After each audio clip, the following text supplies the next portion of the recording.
Vamos a leer, queridos hermanos, con la ayuda del Señor, primeramente en el Evangelio según Juan, capítulo 15. Capítulo 15 del Evangelio según Juan. Versículos 26 y 27. Pero cuando venga el Consolador, a quien yo os enviaré del Padre, el Espíritu de verdad, el cual procede del Padre, Él dará testimonio acerca de mí, y vosotros daréis testimonio también, porque habéis estado conmigo desde el principio. Libro de los Hechos de los Apóstoles, capítulo 1. Capítulo 1 del libro de los Hechos de los Apóstoles.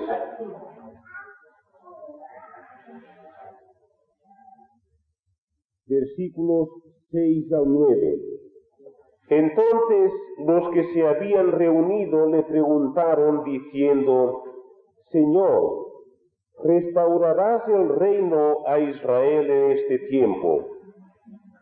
Y les dijo: no os toca a vosotros saber los tiempos o las sazones que el Padre puso en su sola potestad, pero recibiréis poder cuando haya venido sobre vosotros el Espíritu Santo, y me seréis testigos en Jerusalén, en toda Judea, en Samaria y hasta lo último de la tierra. Y habiendo dicho estas cosas, viéndolo ellos, fue alzado y le recibió una nube que le ocultó de sus ojos. Ahora en la primera carta a los Corintios, el capítulo 15.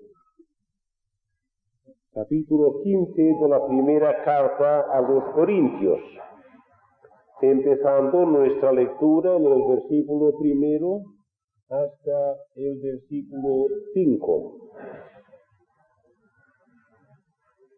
Además os declaro, hermanos, el evangelio que os he predicado, el cual también recibisteis, en el cual también perseveráis, por el cual asimismo, si retenéis la palabra que os he predicado, sois salvos, si no creísteis en vano.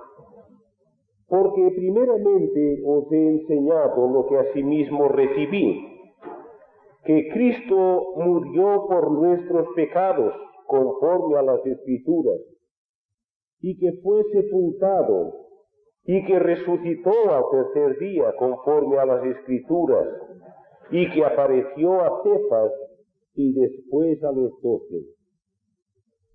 Hasta aquí la lectura en la palabra del Señor, que la bendiga y grave en nuestros corazones.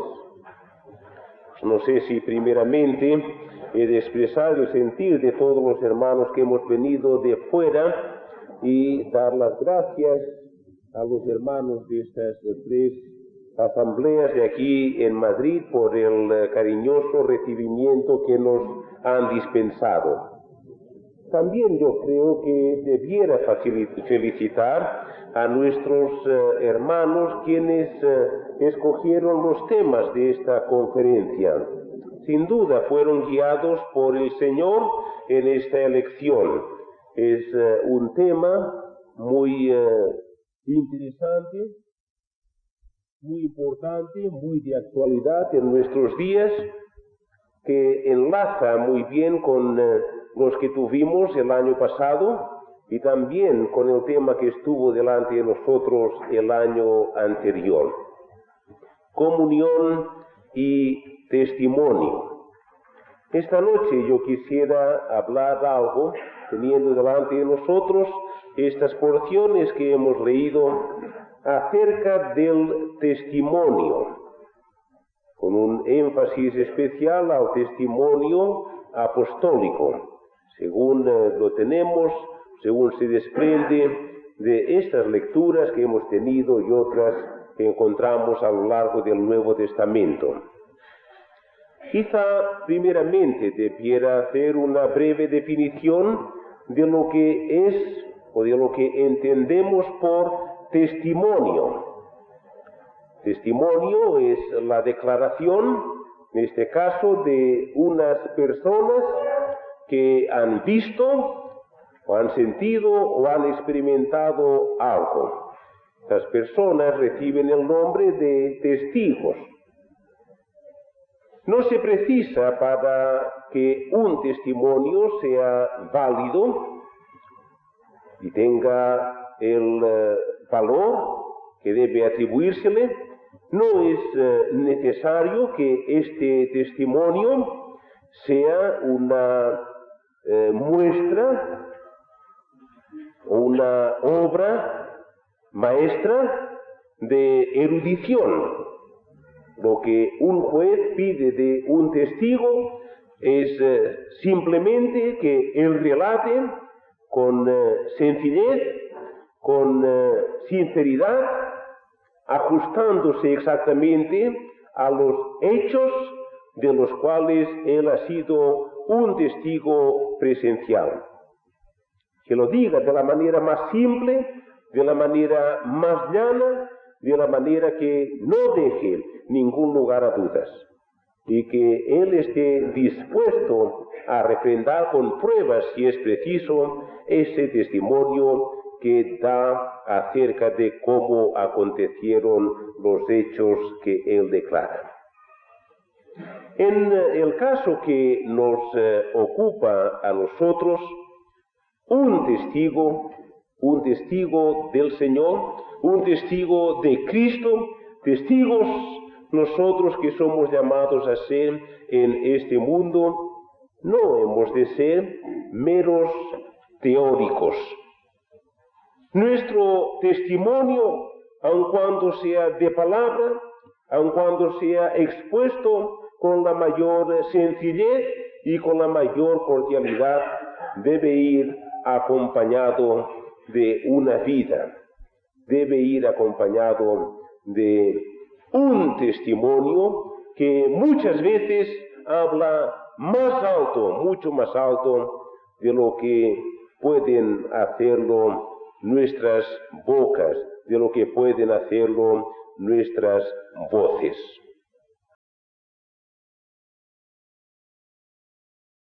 Dicho o hecha esta definición de lo que entendemos por testimonio y de lo que es un testigo, quizá podemos entrar a explicar cuál debe ser el tema de nuestro testimonio. ¿En qué consistió el testimonio que dieron los apóstoles? Juan, en su primera carta, empieza con estas palabras: aquello que vimos con nuestros ojos, aquello que palparon nuestras manos tocante al verbo de vida. Nosotros no podemos decir otro tanto, por lo menos en una expresión literal que podemos dar a las palabras del apóstol Juan cuando él se expresa en esos términos en su primera carta. No hemos tenido nosotros el privilegio que el Señor les concedió a él y a sus compañeros de apostolado de ser testigos oculares de aquella maravillosa vida del Señor Jesucristo. No hemos podido palpar con nuestras manos lo que se refiere al verbo de vida. Pero, queridos hermanos y queridas hermanas, si nosotros somos verdaderamente del Señor, tenemos una experiencia cristiana que suple en muy buena parte aquellos privilegios de que fueron objeto los apóstoles del Señor. Hemos visto también lo que el Señor ha hecho en nuestras vidas. Y podemos decir que es algo que incluso está al alcance de nuestras manos, en nuestra propia vida, en nuestra experiencia. Podemos tocar las consecuencias de esta obra grandiosa, maravillosa que el Señor ha hecho en nuestras vidas por su Espíritu Santo a través de la conversión. Cuando hablamos a otras personas, no solamente podemos decir lo que el Señor ha hecho en nuestras vidas, sino también lo que el Señor está dispuesto a hacer en las vidas de los demás. Podemos hablarles y debemos hablarles, así lo hicieron los apóstoles, de esa obra perfecta que el Señor Jesucristo realizó consumadamente en la cruz del Calvario. Es por esto que hemos leído esos versículos que aparecen al principio del capítulo 15 de la primera carta del apóstol Pablo a los Corintios, donde de una manera breve, de una manera sencilla, tenemos expuesto lo que era el tema de la predicación, no solamente del apóstol Pablo, sino también de sus compañeros de apostolado, de todos aquellos que pueden llamar a Dios Padre en espíritu y en verdad. Este era su testimonio.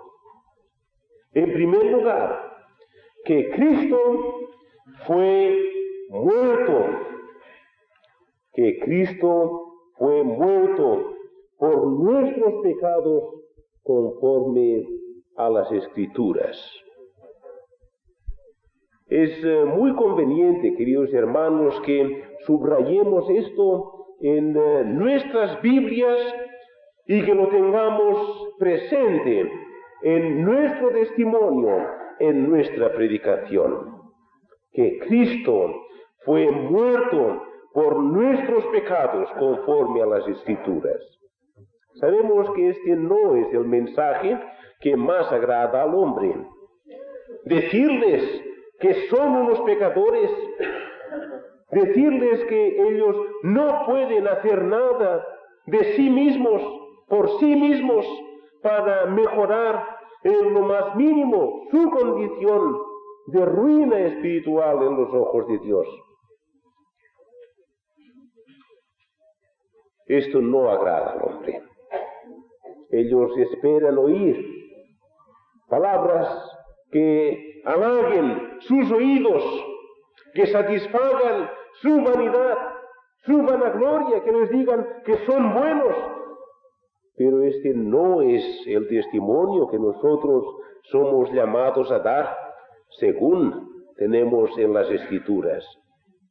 Hemos de poner el espejo de la palabra de Dios delante de los hombres para que ellos puedan verse tal cual Dios les ve, como Dios les ve, destituidos de su gloria, desde la planta del pie hasta la cabeza, herida, hinchazón y podrida llaga.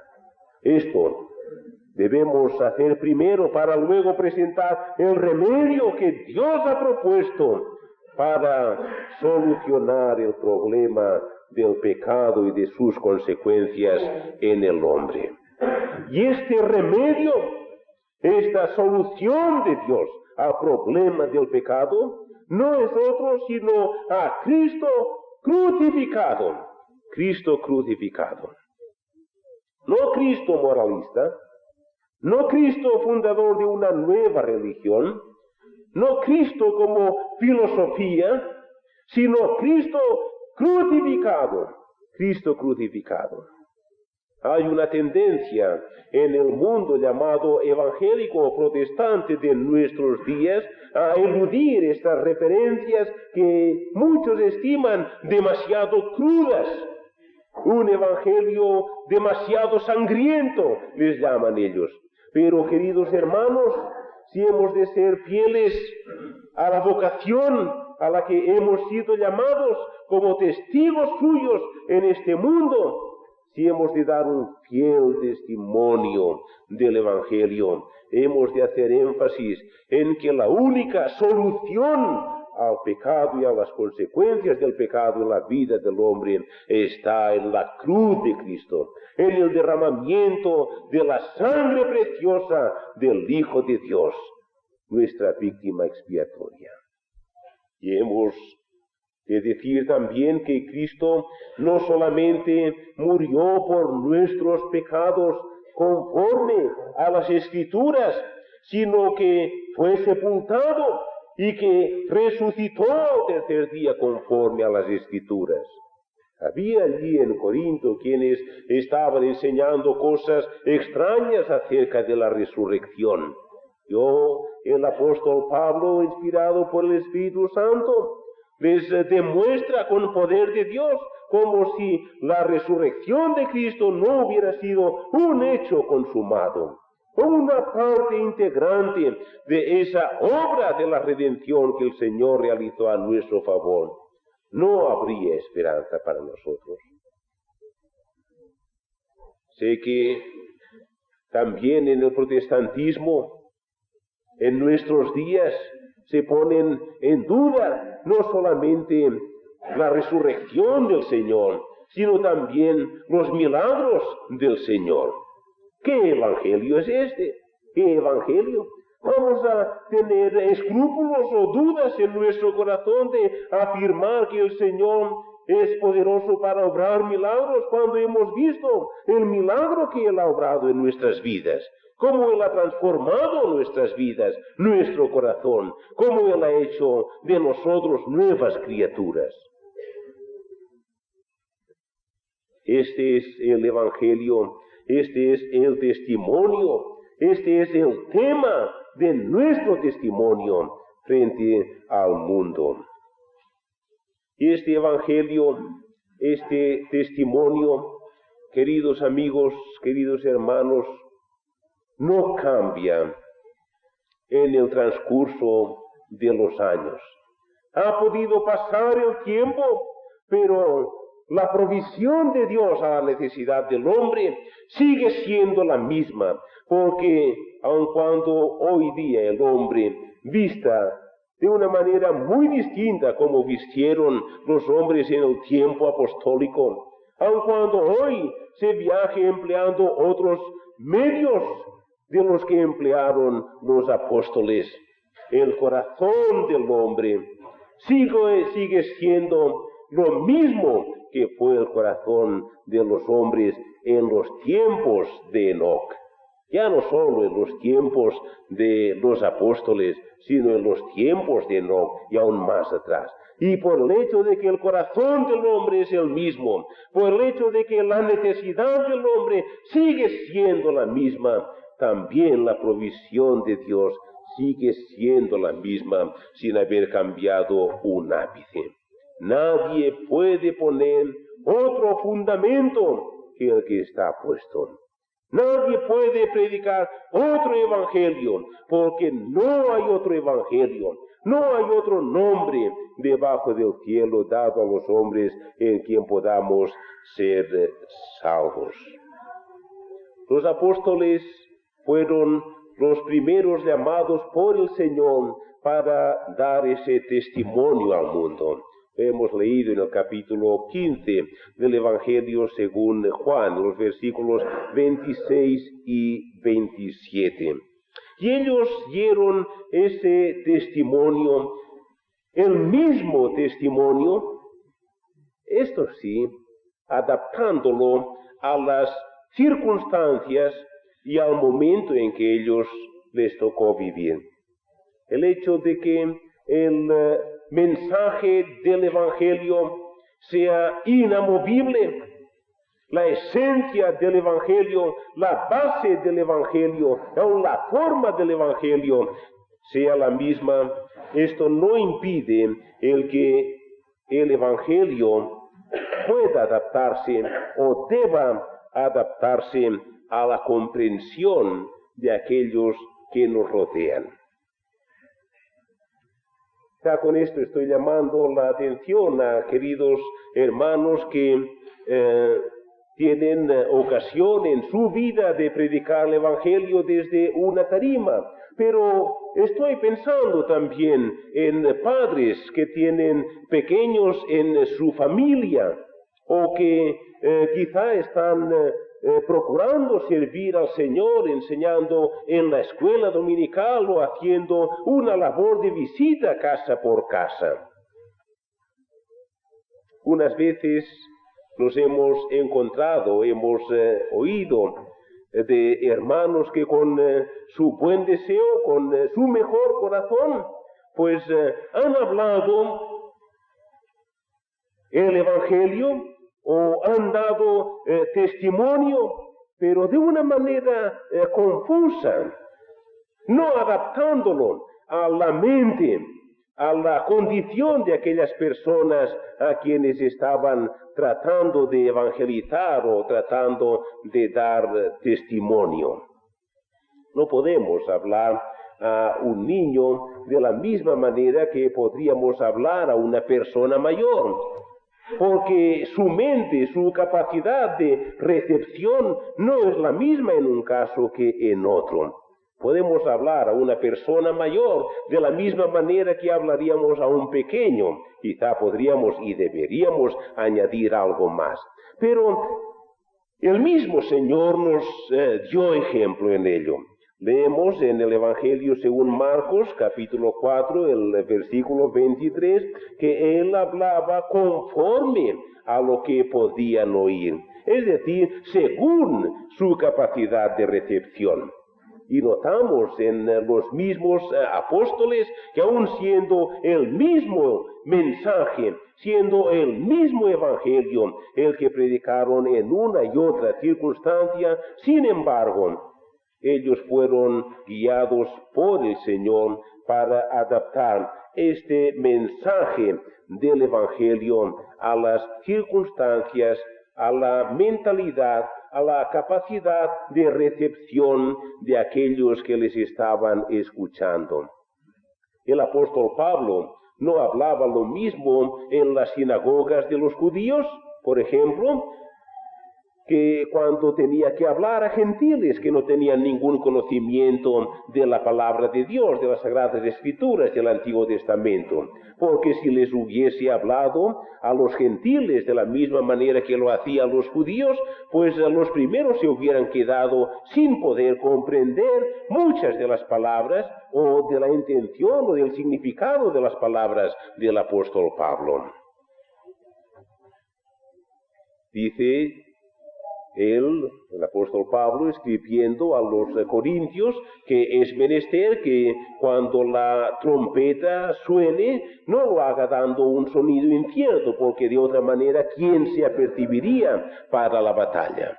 Es un ruego, es una sugerencia, es una indicación a todos, queridos hermanos, queridas hermanas, en nuestro deseo, en nuestra afán, en esa vocación a la que somos llamados de ser testigos del Señor en este mundo, sea en el hogar, sea en esa obra particular, sea en la iglesia, en la congregación, donde somos llamados a servir al Señor, a dar testimonio del Evangelio. No podemos poner otro fundamento que el que está puesto. Debemos afirmar esto una y otra vez, pero debemos adaptar este mensaje del Evangelio a la capacidad de recepción de cada uno de aquellos que nos están escuchando. En nuestros días, queridos hermanos, corremos este peligro. Algunas veces se oye desde la plataforma, desde la tarima, un evangelio confuso. Unos sonidos de trompeta que no se saben, pues, si es diana o si es pagina, si es avance o si es retirada. Debe ser el evangelio siempre expuesto con toda sencillez, de la misma manera, lo mismo que se pide de un testigo en cualquier juicio, de cualquier clase que sea, que diga las cosas como son, sin rodeos, sin flores, sino yendo directamente al grano. Así debe ser nuestro evangelio, queridos hermanos, nuestro evangelio. Pero haciendo énfasis en estas notas que hemos observado en la primera carta del apóstol Pablo a los Corintios. No un evangelio barato, no un evangelio cubierto de filosofías, de palabras, sino tal como lo encontramos en las Escrituras.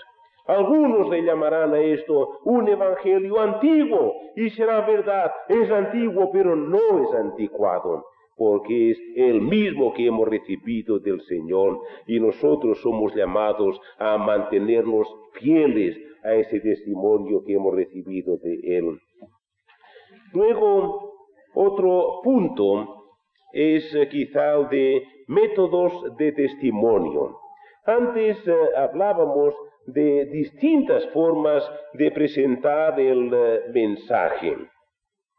Ahora quizás sería bueno notar, aun cuando solo sea brevemente, diferentes métodos que las Escrituras nos presentan, que no es una cosa nueva, no es una cosa de nuestra invención, diferentes métodos para la presentación de este testimonio. No podemos pensar que solamente, únicamente, exclusivamente en la capilla, en una capilla, se puede predicar el Evangelio. Los apóstoles no hicieron tal cosa. No había que yo entienda capillas, pongo por ejemplo como la que tenemos aquí, la iglesia que se reúne en tu casa, en cualquier lugar, quizá en las plazas públicas.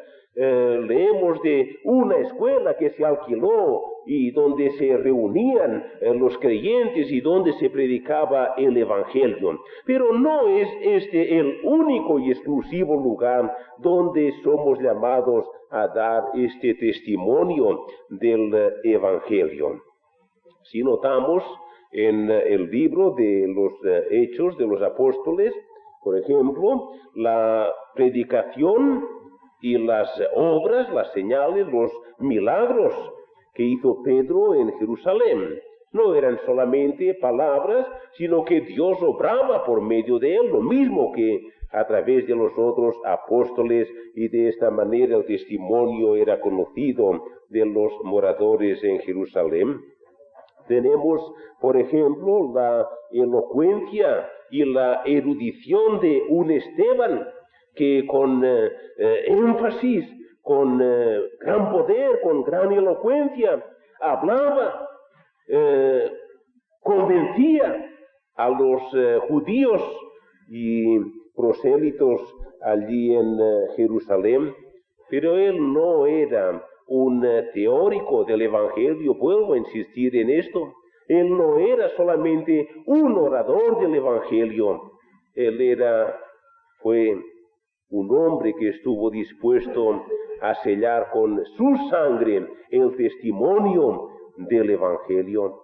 No eran solamente palabras las que salían de los labios de Esteban, era toda una vida que daba valor, que apoyaba, que estaba en apoyo de ese testimonio del Evangelio que él daba.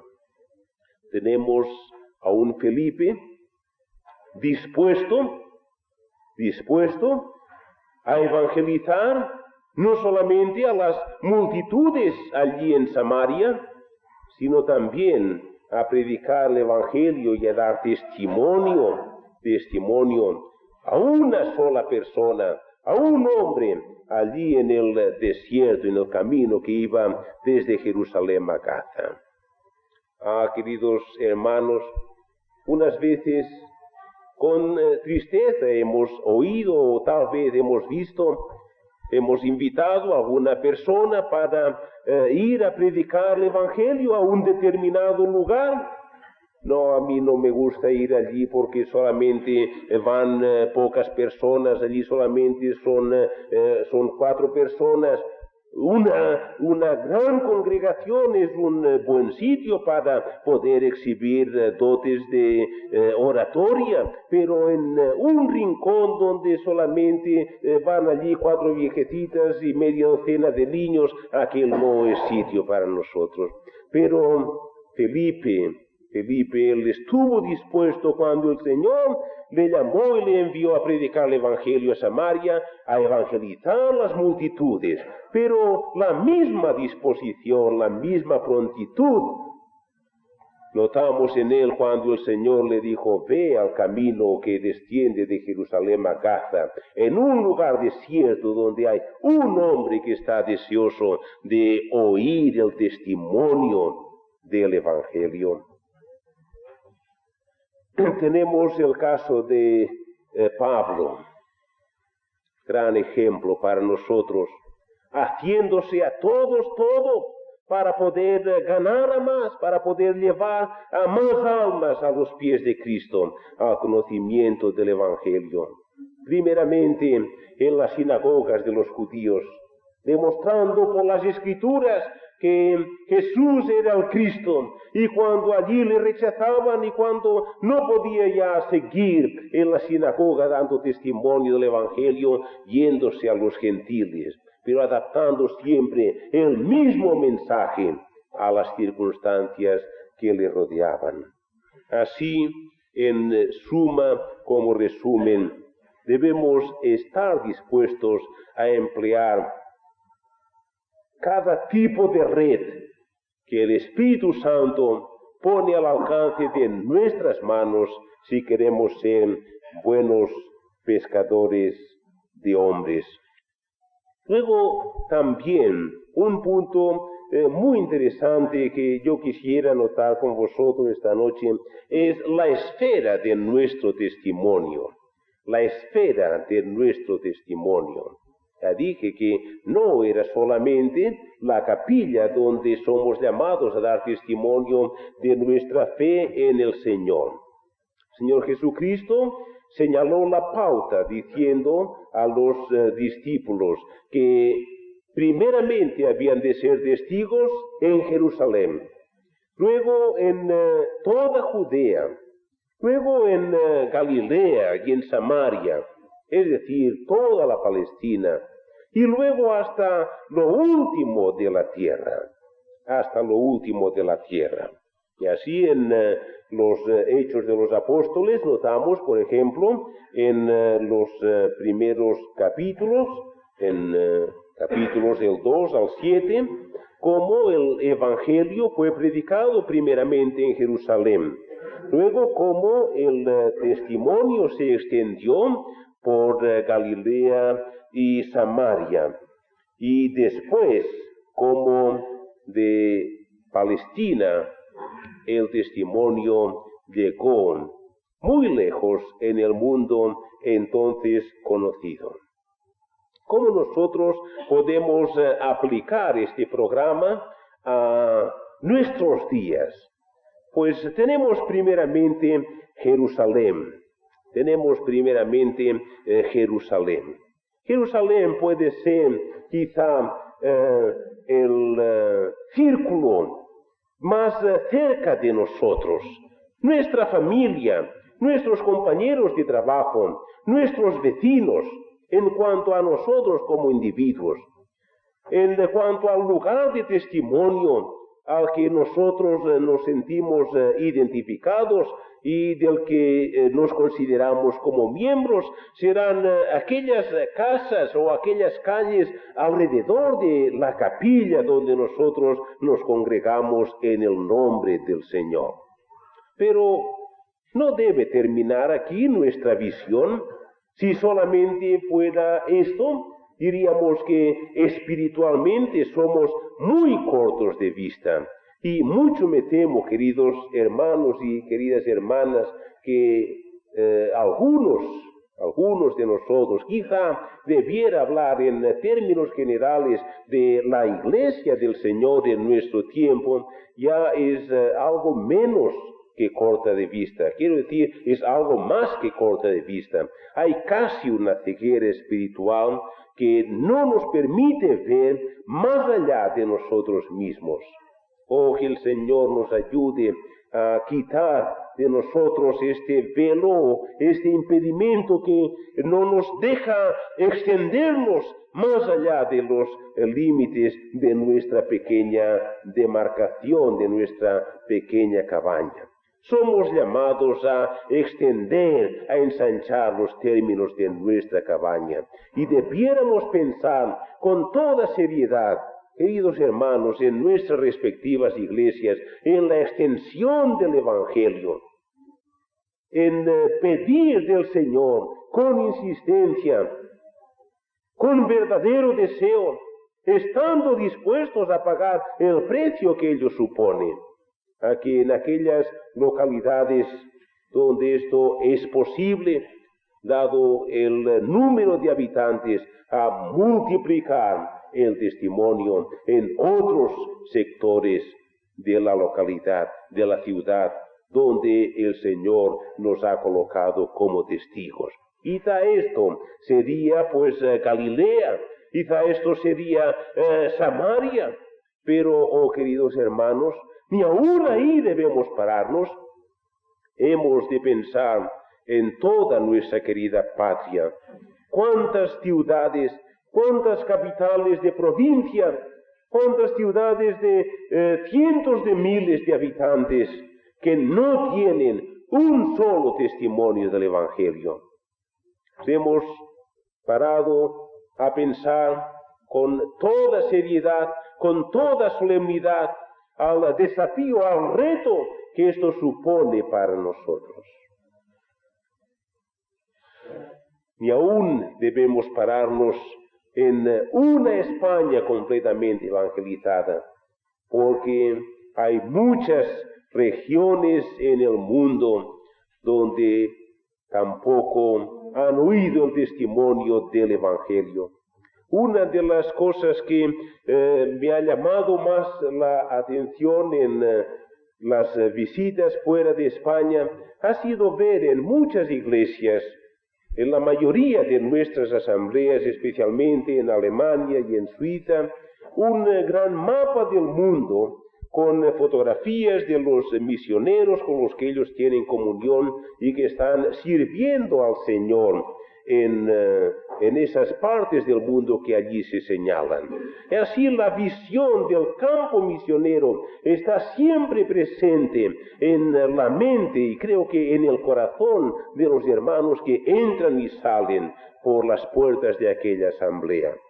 Me gustaría ver en las puertas de nuestras asambleas por lo menos un mapa de España, en donde se señalaran los puntos donde tenemos asambleas hermanas, donde hay siervos del Señor trabajando en la extensión del Evangelio. Por lo menos un mapa de España, y que esta visión estuviera siempre presente en la mente de todos los hermanos, a fin de estimular no solamente nuestro esfuerzo en el testimonio, sino también el de nuestra comunión moral y espiritual y, si queréis, también práctica.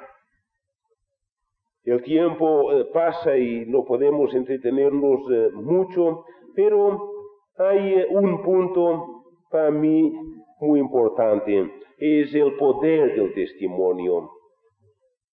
Es el último punto en mi consideración esta noche, pero no es el último en orden de importancia, orden de valores. Si fuera así, hubiéramos tenido que ponerlo al principio. El último justamente porque es el más importante, quizá el más descuidado también. Señor Jesús dijo en el momento de la ascensión a sus discípulos: recibiréis poder y me seréis testigo. Lo hemos leído en el Evangelio de Juan también, en el capítulo 15, cuando se habla del llamamiento del Señor a los apóstoles para que sean testigos suyos. se relaciona este testimonio de los apóstoles con el testimonio que había de dar el Espíritu Santo, obrando en ellos y obrando por medio de ellos. Solamente así podemos comprender. Al decir solamente así, me refiero a este poder del Espíritu Santo obrando por los apóstoles, puede explicarnos el que en un tiempo verdaderamente récord, en menos de una generación, el Evangelio se extendiera como mancha de aceite por todo el mundo entonces conocido. En nuestros días se están llevando a cabo aquí y allá y más allá campañas de evangelización muy bien preparadas, muy bien organizadas, pero muchas veces con elementos en estas campañas, es decir, elementos no me refiero solamente a personas que no son más que meros sustitutos, meros sucedáneos de este poder del Espíritu Santo, que es necesario tanto, entenderme bien, que es necesario tanto para evangelizar a un alma como para evangelizar a una ciudad. Se hacen muchas veces para estas campañas preparativos un gran coro, una buena dosis de propaganda, un esfuerzo muchas veces carnal, humano, se deja a un lado lo que debiera ocupar el primer plano, lo más importante. No quisiera que nadie entendiera mal mis palabras. Si alguien me preguntara, y algunos pues me lo han preguntado, y no veo el por qué no pueda decir lo que yo siento, aunque sea públicamente, no soy contrario, ni mucho menos, a campañas de evangelización. Un esfuerzo especial realizado por la iglesia local, que siente el deseo de extender el testimonio, de alcanzar nuevas almas. No soy ni mucho menos contrario a que en los lugares, en las ciudades donde hay varias asambleas, este esfuerzo se una. Tampoco el que se haga lo propio uniendo esfuerzos con otras asambleas de buen testimonio, sanas en la fe. Pero en lo que sí insisto, queridos hermanos, es que lo primero cuando se piensa en una campaña de evangelización no ha de ser los programas impresos o la propaganda en los periódicos o la formación de un gran coro donde se están 3 meses ensayando, sacrificando tiempo que antes se dedicaba a las reuniones de estudio de la palabra o de oración, sino que lo que debe procurarse primero en este esfuerzo o en esos esfuerzos, en esas campañas de evangelización, despertar en los hermanos una verdadera conciencia, un verdadero espíritu evangelístico. Primeramente, que haya amor de Dios en los corazones. Que el Señor ayude a todos y a cada uno a mirar a las almas con los ojos de Cristo, con aquel cariño con que Él las observaba, con aquella compasión que Él sentía al verlas como ovejas desparramadas que no tienen pastor. Oh, que Él nos haga sentir su amor en nuestros corazones y que Él llene de su amor nuestros corazones. Que Él nos lleve en aras de este amor a una plena disposición de sacrificio, a ofrendarnos sobre el altar, a ponernos sobre el altar del sacrificio, a ponernos en las manos del Señor, diciendo de verdad: Señor, ¿qué quieres que haga? ¿Qué puedo hacer yo en esa campaña? ¿Qué esperas tú de mí? En ese esfuerzo para llevar el testimonio a otras almas. Sí, dispuestos a ser consumidos como sacrificios sobre el altar, quemados por el Espíritu del Señor. Sí, Señor, habla, que tu siervo oye, antes de que yo pueda hablar a los demás, puesto así en las manos del Señor. Esto es lo más importante.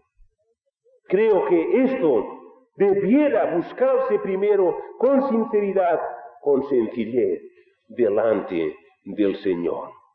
No es a base de gritos, no es a base de cosas extemporáneas, sino los caminos del Señor son simples, son sencillos, son rectos, para que el simple no hierre.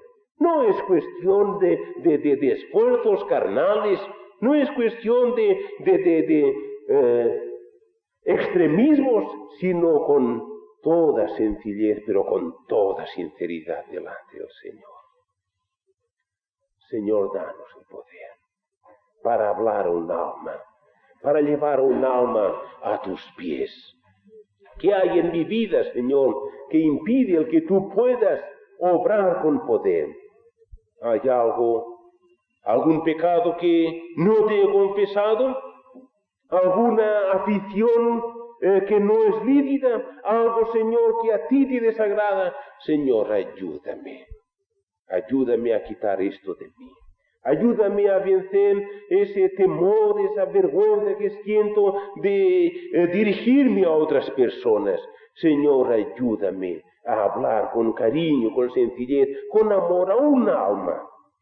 Queridos hermanos, creo que esta es la base de una campaña de evangelización, el poder del Señor obrando en nosotros. Ahora voy a terminar volviendo otra vez a las palabras que han estado delante de nosotros en esta lectura del capítulo 1 del libro de los Hechos. Y me seréis testigos. Y me seréis testigos. Vosotros y yo. Nosotros, testigos del Señor. Testigos suyos. ¡Qué privilegio! Pero qué responsabilidad también. Que el Señor nos ayude a ser fieles testigos suyos y a hacerlo porque Él lo ha mandado y porque el Espíritu Santo nos mueve a hacerlo. Que Él los bendiga para que así sea. Amén.